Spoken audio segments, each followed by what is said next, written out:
be our presentation. It's our public presentation of the budget. It's kind of like a wrap-up of what we've been doing all year. This is a summary. It's not a line-by-line description. We've been going through, and we'll go through the process of what we've been doing through here. But this will kind of focus on the highlights, and we'll take a look at what we're going to be doing today. This is basically the agenda tonight, which is how is the budget developed? What are the steps going through when we do the budget? And again, this is not just a one-time thing. We're getting input from the public and parents and staff and obviously board members and administrators. Factors to be considered, what are we looking at when we develop the budget?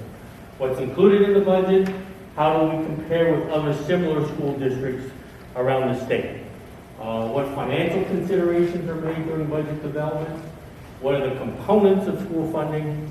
Where is the funding spent? And how much, of course, will it cost the taxpayers? So, starting off is how is the budget developed?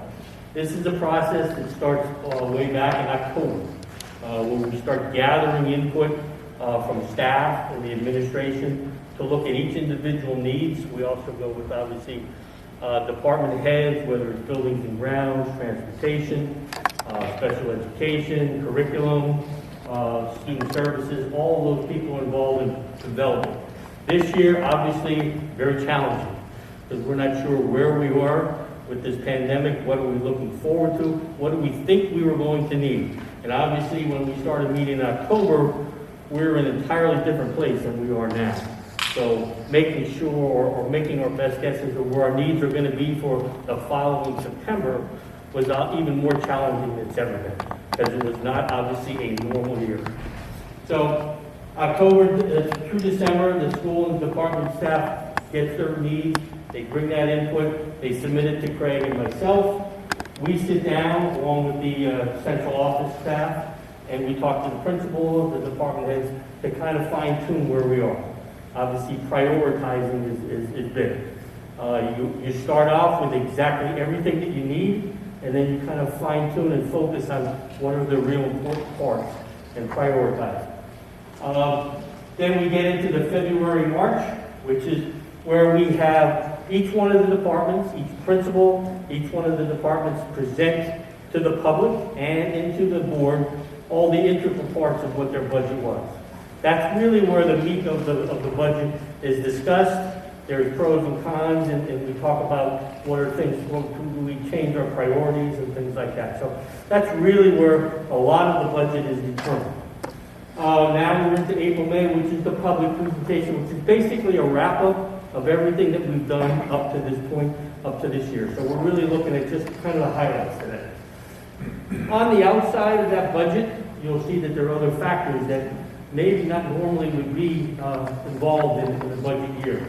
S2, I'll be honest with you, we lost, I guess, I think about $106,000 in state aid, and that's a lot, but compared to other districts, we've been very fortunate. One of the reasons why it wasn't such a huge cut is we don't get a lot of state funding. So we think that they can't cut what they don't give us. So in a way, it helps us that we don't rely a lot on state funding, although in the past they've cut other things that actually write out of our budget. So the S2, we lost $106,000, but again, we're in a lot better place than a lot of other people are, which have a huge dependence on state aid. The ESSER funds, which is really outside the budget, and that's a totally different discussion. We've been using that. That's $1.9 million that we'll be receiving. We'll be looking at that for summer programs and some things with facilities and so forth, but that's totally outside the budget, not something that we'll discuss today, but it is a factor when we look at things. Obviously, COVID-19 has definitely affected the budget. We're hoping it won't affect the budget as much next year, but it's something that we have to plan for. We have to be aware in case, and God forbid, that we go back and have another pandemic or another event that comes up. We have to be prepared. Obviously, when this occurred last March, we were not prepared for that. At least we have a little bit more going now, but again, it's something that you have to keep in the back of your mind. It's a factor that we have to look at. And of course, the state adjustments. You don't know.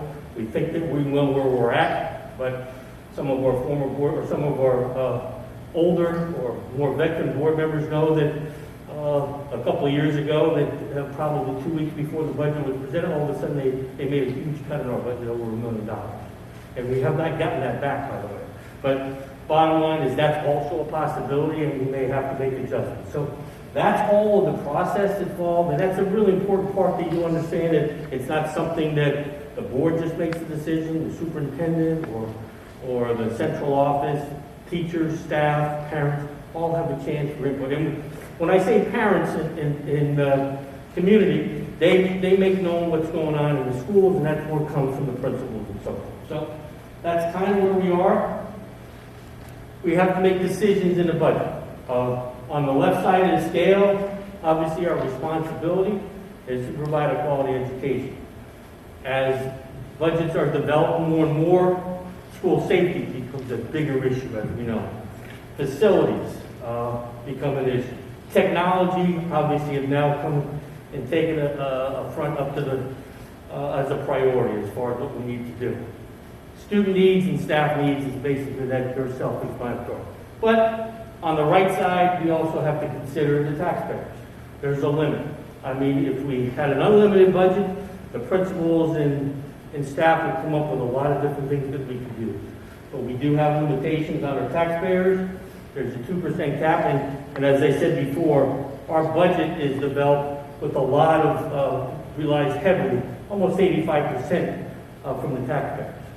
So we have to be aware when we do budget, it's coming a lot from the taxpayers.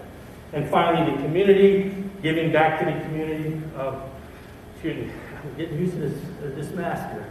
I know our teachers do a great job, but community now is where we try to give back. We allow the township to use our facilities, and in one case like this year, we used MTS as a vaccination site, which was exclusively allowed for our senior citizens to come in and be able to use that. So all those things are factors. What is included in the budget? Okay? Right there is, first of all, our district initiatives and goals. Now, what are we looking to do? And we have to have long-term goals, and you have to have short-term goals. We are now at the tail end of our strategic plan.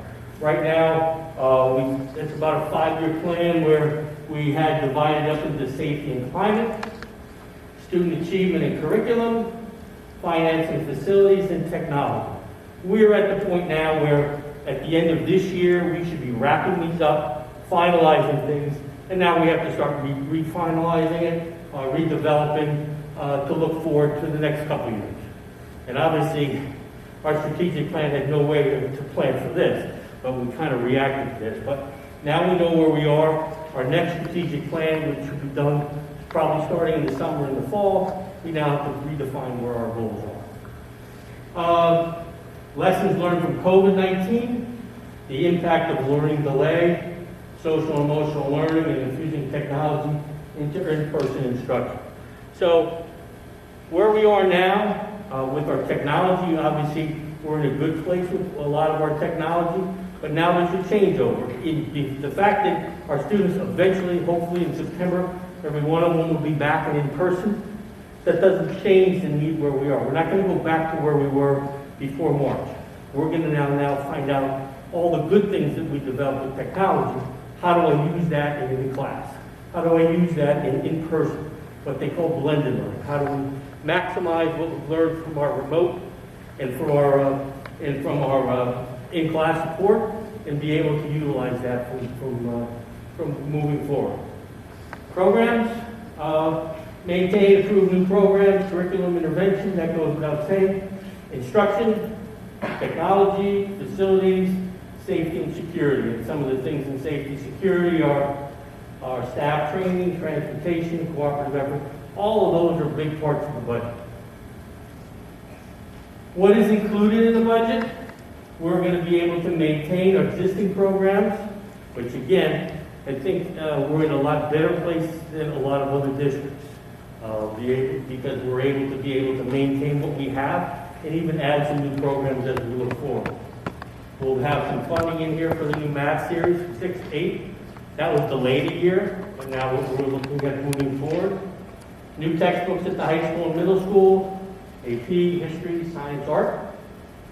Additional programs for all students to address learning delays, but that, as we asked for, that's going to be coming out of the CARES fund, so that doesn't necessarily come out of this budget, but it is something that we need to address. Funding for curriculum revisions, meeting new standards, funding for out-of-district placements in private schools, funding for IEP plan services, which means speech, OT, and PT, funding for professional development opportunities. We've always been very strong in what our commitment to professional development, and I think that's paid off this year because our teachers, I think, have done an outstanding job developing plans and using professional development strategies to be able to teach both students in class and out, which is a tremendous challenge. And finally, continued maintenance and refurbishment of the school buildings and grounds. So, what else is included? Security upgrades. We're looking at now adding cameras. We did a great job with the middle school with our new cameras. We're now, and in the high school, we're now moving down to the elementary schools. Communication systems, notification and training. We have our ALICE drill, which is our safety drills. We have Share 911, which is a universal communication, and that came in handy because when Alyssa's Law came out, districts were looking at ways to develop programs or systems to be able to have direct communication with the police. Our Share 911 was already in place. We didn't have to spend any additional funds on that. Maintain school resource officers and Class 3 officers. New and replacement technology in the classroom, including desktops, Chromebooks, laptops, projectors, and documents. The one good thing is we're still on the replacement, but the new computers, the new laptops, or the new Chromebooks are lasting a lot longer. I think we've gone from like 4 or 5 years to now 7, 8 years out. So we're going to have a little lull where we don't have to catch up as much. Possible capital projects are being considered. The use of capital reserve, so it doesn't come necessarily right through there, but that's a press box, which we definitely need to be able to replace that, and resurfacing the tennis courts and track courts, which we did, I think, at the same time, was it 10 years ago? Yep, Yeah, about 10 years ago, and that was done 10 years ago simultaneously. And again, we're looking at building that maintenance and ground building at the high school, and these projects do not impact the tax rate because they're coming from capital reserve. What other, how does Manchester compare with the other districts? All right, this takes a look. Right now, budgetary, this is our 2019-20 school year, and this is where you go. It used to be called the comparative spending guide. It has a whole different look now. But right now, we're spending about $24 more than the state average for all K-12 schools. And this is from the taxpayer's guide. A lot of that was involved with getting the technology that we put into the classroom. This is the budget, not the actual cost for 1920, but the budget. This gives you a little bit more of a comparison now for classroom instruction. And the one thing I would point out is our total costs are very close to the state, but we obviously spend more money into the classroom instruction, which is the salaries, the equipment, and all those things. And it's really going right into the classroom, which has been the board's priority and our priority to make sure that as much money as we can putting into the classroom instruction, because that's really the priority for us. This gives you a little idea of where we rank. There's 77 districts across the state that are K-12, and they have anywhere from 1,800 to 3,500 students. So they're all across the state. There's about 77 districts. The administrative costs, compared to other districts that are like us, we're 27th lowest overall administrative costs in our group. Cost per pupil, 51st, which is high. Again, classroom instruction, support services, administrators, operation, that's where the money is going, is prioritized there. One of the things we're always proud of is the student-to-teacher ratio. Our commitment here is we love technology, we love supplies, we love all those things, but having teachers working with students at a lowest ratio possible, that's really been our priority. Staffing has been our priority. It's always a conversation between myself and the business administrator. We lose enrollment, but we're maintaining our staff, because if anything, that gives us a smaller ratio between student and teacher. So you look, we're 70 out of 77. That's the 70th lowest class size in grouping. So student to teacher ratio. Student to administrator ratio, that's about 36. We're almost in the middle. So not administrators, there's fewer administrators as far as the ratios go, but the teacher to student ratio is definitely lowest. Faculty to administrator ratio, we're 15th highest. Again, fewer administrators, more teaching staff, more professionals. And finally, the legal service. I'm sure Mr. Monahan would appreciate this. We're the second lowest per pupil cost in our group. So all good signs of this is where the money is going. This is an indication of where it's going. A look at the budget, and now I can turn it over to Mr. Lorenzen. Take a look at some of the things that affect the budget from the finance side. Some of the things we deal with going into the budget is, the first thing is a 2% cap. What that cap is a 2% cap on our tax levy. So we can only raise our tax levy each year 2% or less, and that's to get special consideration. The effects of state aid loss. We are in the 4th year of Senate Bill S2.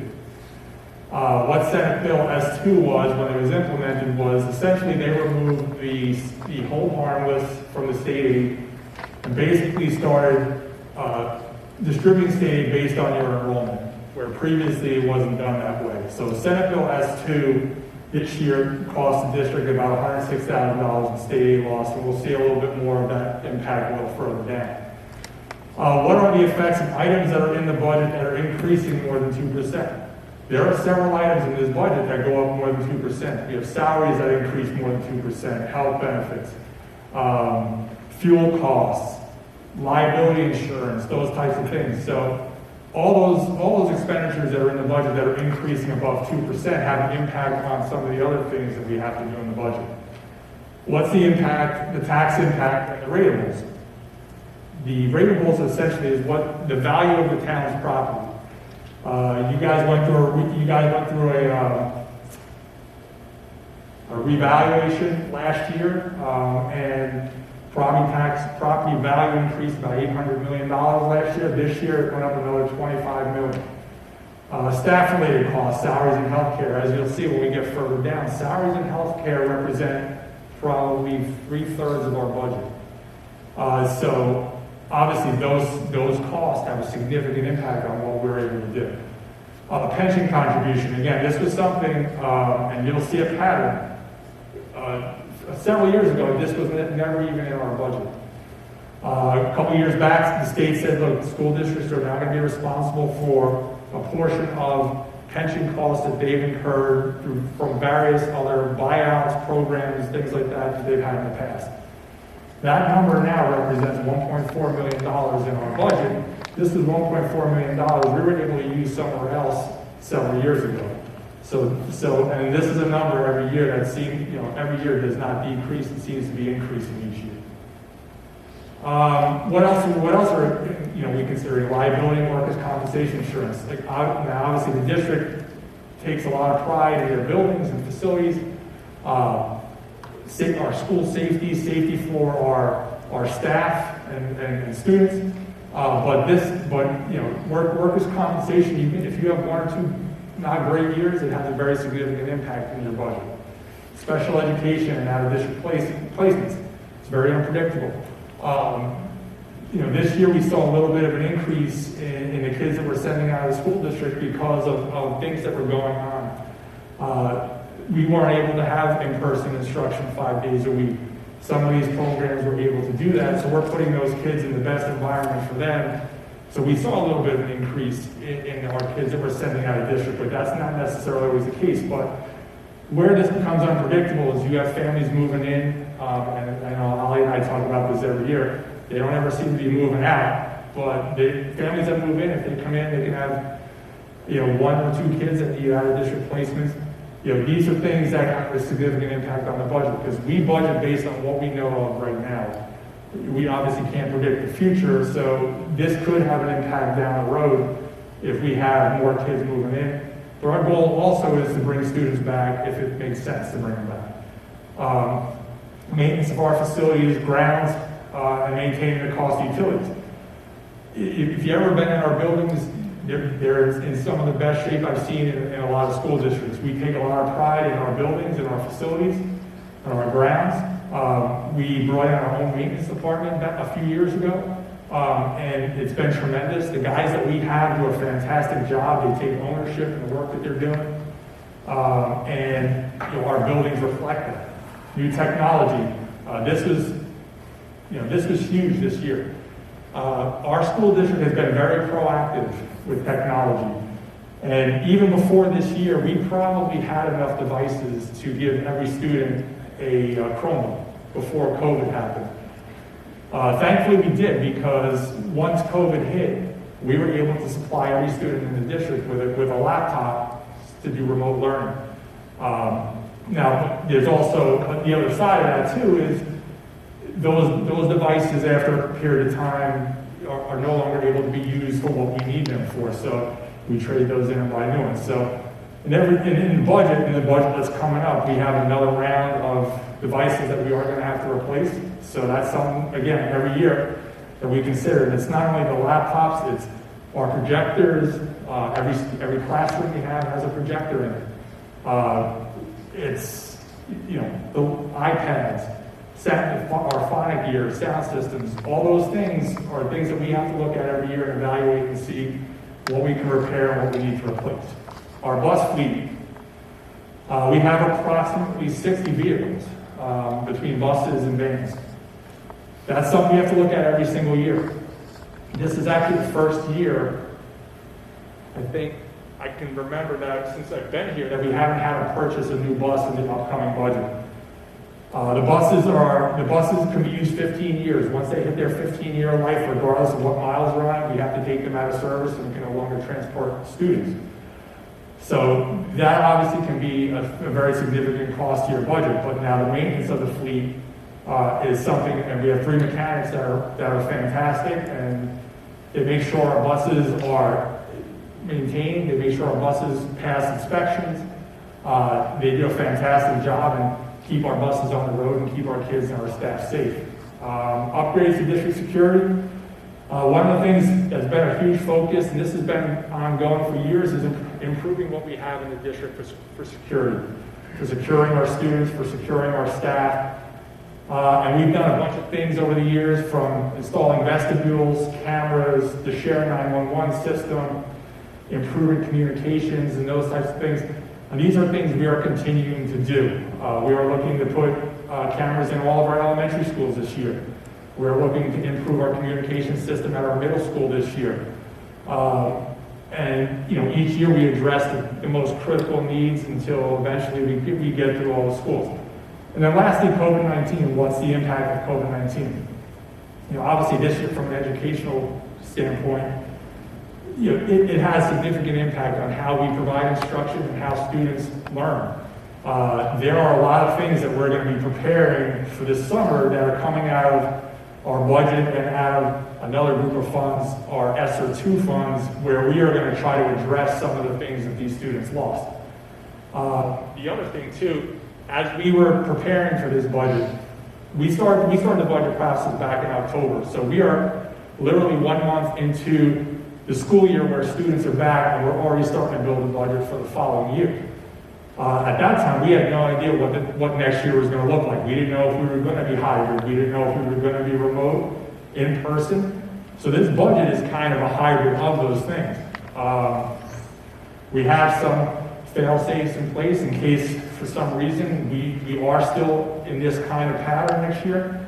But we also have to budget anticipating that we are going to be back as close to normal as possible next year. We are going to be in school 5 days a week. We are going to be in school a full day. So we have to budget for that. We have to make sure that's in the budget. School funding.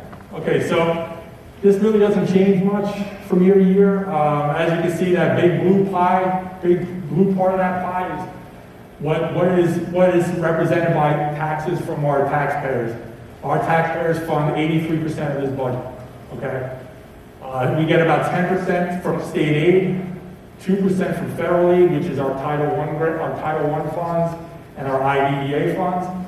And then we get an additional 5%. The biggest portion of that is tuition that we receive from Lakehurst in our Senate-C relationship that we have with them for their high school kids. But unfortunately, this hasn't changed much. And one of the reasons that we see a pie chart that looks like this is the school funding formula looks at Manchester Township as a wealthy community because we have a good amount of property value and we have income, but we don't have the number of kids in our schools that we would normally have in a town of our size. And that's largely because we have a 70% senior population in Manchester. So we have a lot of bodies in Manchester, but we're not receiving any kids from those developments. So we look like we have the ability to pay when in reality Manchester Township is not a wealthy town. But that's something, that's a flaw that I believe is in the funding formula, but there are only two other districts besides ours that deal with that. So they're not really in a hurry to correct that or change that or help us because there's over 600 other districts that are not impacted by that. So it's just something we've learned to deal with, and we have lobbied, we have advocated for a change for additional aid for districts like us, but so far that hasn't happened. All right, this is a little snapshot of our state aid over the last 5 years. If you look at that bottom line, as you can see, there's a lot of brackets over the last 5 years. We've lost state aid every year for the last 5 years. Back in 2018, 2019, even though it says we lost $43,000, we actually lost $332,000 that year. We actually received an increase of $288,000 that year, and they took away our increase and then cut us $43,000. Then every year after that, you can see we've lost 32, 66, 106. A lot of this is a result of that S2 bill that I was discussing. Now again, if you look at our surrounding towns, Toms River, Bricktown, Jackson, they're losing millions of dollars. I mean, some between $2 million up to as high as $7 or $8 million. So we are fortunate for once that we are not getting a lot of state aid because we're not losing as much state aid. But as you can see, I don't know if you can see the bottom. Back in 2010, 2011, our school district was receiving $6.6 million in state aid, and that was 10 years ago. Today, we are receiving $1.4 million less than we did 10 years ago. So that's clearly, presenting challenges for every budget since then. Okay, this is probably the most important slide I have from the finances because this kind of shows you how little room we have to play with when it comes down to the school budget. So when you look at let's look at salaries and benefits. When you look at those two lines right there, so the salaries, that's salaries of our staff, that's all of our sub-salaries, summer, anything salary related is in that line. So $35 million of our budget, or approximately 57% of our budget, is tied into salaries. The next line, which is $11 million, the majority of that is our health benefits. That's the cost of our health benefits in the school district. That's after we determine what the employee contributions are towards our health plan. So that's a net cost. Some other things that are in there are taxes that we pay, tuition reimbursement for our staff, and that staff mandated pension that I was talking about earlier. So those two categories alone represent 75% of our budget. So that means we have 25% of our budget to do everything else that we have to do in the school district. So if we start from the bottom and go up, that bottom number, that 6%, that represents obligations that we've already committed to, whether they be through referendums and it's bond payments, or it's through capital leases where we've gone out and purchased buses. And when you're purchasing 10 buses that are $1 million, that's not something we pull out of our budget, so we finance those, just like you would finance your own car or anything else. So those are obligations that we have to pay. The next one up is transportation. Now remember, as I go through these departments, this excludes salaries. So transportation, this is everything it takes for us to maintain our bus fleet. it's repairs, it's fuel, maintenance, and the other big piece is we also have to contract some routes out. We do not have enough bus drivers to transport all of our students. So we have to contract some of those routes out because we do have kids that go to private placements and we have homeless and some other ones where it's one kid going to one town. We can't send one bus, with one kid to one town. So we have to contract some of that stuff out to other agencies that provide transportation. The next one is self-explanatory. That's basically all of the district insurance that's not health. That's our liability, workers' comp, student accident. One above that, utilities. That's roughly what we spend a year on utilities. That's natural gas, it's electric, it's sewer. Again, not a number we really have a lot of flexibility in, but I will say, and I will talk about this a little later, we did implement an energy program in 2009, I believe, October 2009, and that has helped us tremendously in keeping that number in check. We haven't seen tremendous increases in our utilities for a while. We've been able to keep those under control and keep that number fairly steady in our budget. The next line up, special ed, out of district placements, these are essentially all the kids we send out of district. These are our special ed students, these are our kids that we send to vocational school, these are homeless kids that we are responsible for, and these are our kids that wind up in state facilities for whatever reason that we are responsible for, okay? So again, we have a little bit of flexibility there, but not much. We already talked about benefits and salaries, equipment for technology. This is a one-time cost in our budget. It's being covered by surplus, but this is where I was talking about where we're going to be doing a lot of our Chromebook replacement and those types of things. And then as we get up to facilities, this represents basically everything we need to maintain our facilities.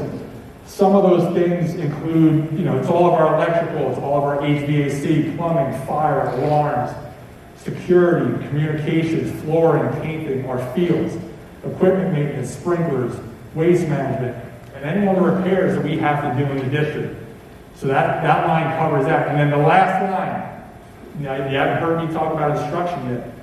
That last line, which is only 5.36% of our budget, represents everything else that we have to do in our budget. And some of those things, and this is not everything, but this is basically instructional supplies required across all levels and all areas. Classroom instruction, technology, nursing, guidance, gifted and talented, library, special education, extended school year. That number also includes all of our professional services, so that's our auditors, our attorneys, our architects, our school physicians. It includes our telephones, it includes internet costs, it includes postage, technology, testing, field trips, equipment maintenance, and professional development. That's basically the pot of money, typically that we have to play with when we're dealing with cuts.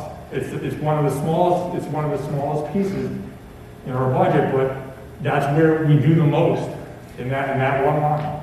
So, and as you can see at the bottom, our operating budget this year is increasing by 1.35%. But in this budget, we are using surplus, which was essentially funds left over from the last budget to purchase our laptops and do some stuff with our facilities.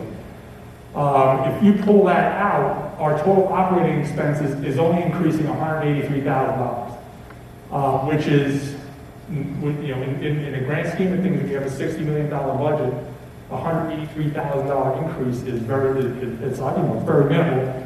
But within that, we've been able to maintain all the programs that we have, all the extracurricular activities, school safety, maintenance, all that stuff in that little bit of a window.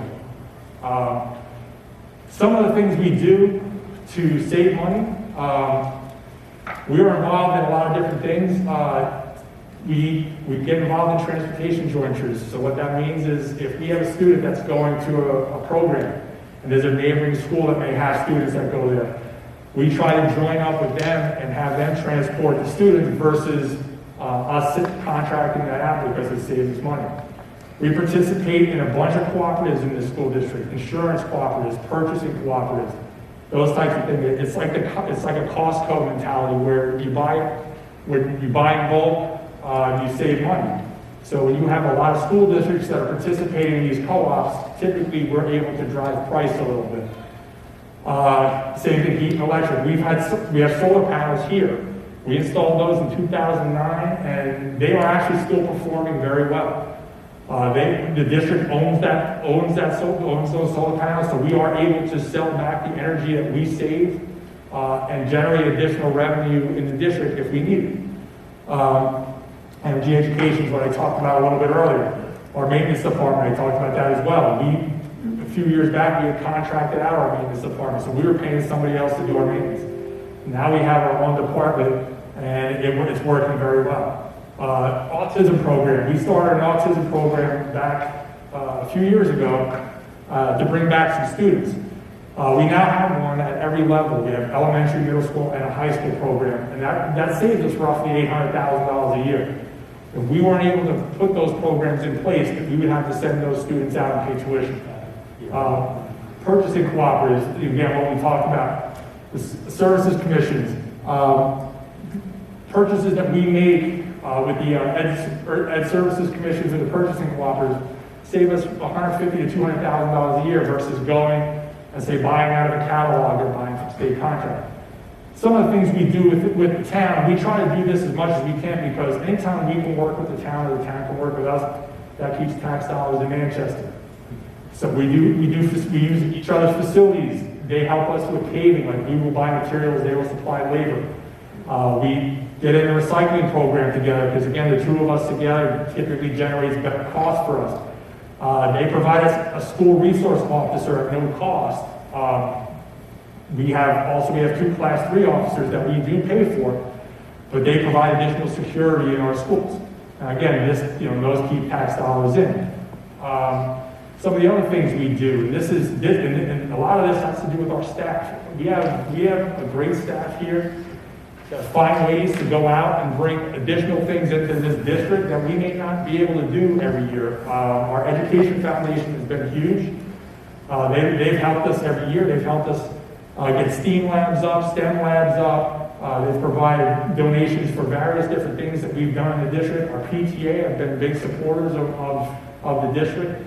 They do gift auction every year. They do grants for our staff every year. Donors Choose is a program where you can go out and submit a grant or submit a request for services, for supplies, for a number of things, and people that go to the website have the option to fund those projects and things like that. And we've had a lot of staff here go out and bring in a lot of things through Donors Choose. Just our regular school fundraisers, and the other way we've been able to do it is grants. The SO2 grant is going to be a big one. This round of SO2, we received a little over $2 million. So we are going to be able to do some things that we would not normally be able to do without those funds. So, these couple of things play a big role every year in the things that we are able to do in the district. Now, before I get to the impact, one of the other things we do here is we also have Manchester Regional Day School. Manchester Regional Day School is a separate school district from here. It is a state program that is run by us. We've been running it since the early 80s. It's a tuition-based program. It has a whole separate budget, and it's solely based on tuition and students that get sent to us. So we have roughly 22 school districts in Monmouth, Ocean, and some of the outliers that send us students. The budget next year is based on 56 students coming in. We've been able to hold our tuition this year. So our tuition costs, our costs for our one-to-one paraprofessionals, all that, we've been able to hold that and keep that flat. And not only does that help us, because we also have students that are sent down there, so we do pay that tuition as well. It helps our sending districts, some of those sending districts who are struggling, and it keeps us in line with some of the other programs that are out there, the other private school programs that we essentially compete with.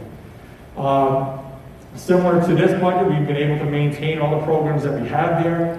Some of the big ones, the ones that we get the most benefit out of is our wood shop program. It's a tremendous program. Our kids work in the wood shop with our staff, and they build stuff. We have our music program. Now unfortunately, we weren't able to do anything with it this year due to COVID, but we are maintaining that in the budget so that our students will have music.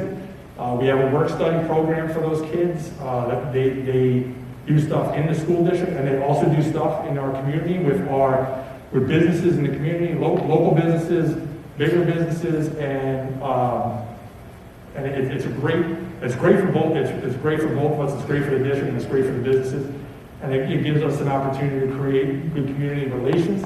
And outside of all of our other programs that we run there, we are continuing our preschool program. The preschool program we brought in. This is our second year, Lisa. Third? All right, so 3 years. Yeah. So we just finished our third year. One of the things this has allowed us to do, especially in this program, is it's allowing us to get students into our program at a much earlier age. Where previously we were getting kids 2 years, 3 years, 4 years, middle school kids, high school kids. Now we're getting kids at a much younger age, which is giving some stability to the program. So again, this is a separate budget. This budget has already been approved by the state. The state approves this budget, the county approves our district budget. And that's just a little summary there. So back to our district budget, the impact of this budget for next year is this. The average home value in Manchester is $199,000, $199,300. That's up a little bit from last year. The budget increase is 1.49 cents per $100 of assessed value. So for example, for every $100,000 of assessed value you have, it's going to be a $14.97 cost per year. On the average home, it's $43.38 per year increase. That's the financial piece. Do we have any questions for myself or for Mr. Chuckler?